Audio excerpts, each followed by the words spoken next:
Hi friends, আমরা আজকে আর একটা ইলেকট্রিক বাইসাইকেলের ভিডিও নিয়ে চলে এসেছি। এই যে তোমরা দেখতে থাকো। এটা নিলাম সাইকেলে লাগানো হয়েছে, ফুজিও মডেল। এটা ইলেকট্রিক বাইসাইকেলে কনভার্ট করা হয়েছে। ফ্রন্ট সাসপেনশন, ডিস্ক ব্রেক সবই আছে সাইকেলটাতে। এই ব্যাটারি বক্সটা উপরে লাগানো হয়েছে, ভিতরে যে মিডিলে ঢুকছিল না। আর এটা হলো জেনিথ গোল্ডের হাব মোটর, 24 ভোল্ট 250 ওয়াট।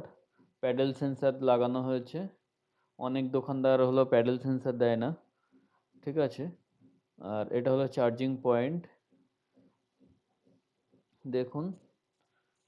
এটা হলো 24 ভোল্ট 250 ওয়াটের হাব মোটর, 15 অ্যাম্পিয়ারের ব্যাটারি লাগানো আছে। ভালো ব্যাটারিটা। এটার খরচ পড়েছে সাইকেল বাদ দিয়ে 18,000 টাকা। সামনে লাইট এবং হর্ন লাগানো আছে। দামটা একটু বেশি হয়েছে কারণ হলো ভালো ব্যাটারি এবং ভালো মোটর দেওয়া আছে, এই জন্য সব থেকে ভালো ব্যাটারিটা দেওয়া আছে। ব্যাটারিটা অনেক রকমের হয়, তার মধ্যে সব থেকে ভালো ব্যাটারিটা এটাতে লিথিয়াম আয়নের ব্যবহার করা হয়েছে, ওই জন্য এটার একটু দাম বেশি।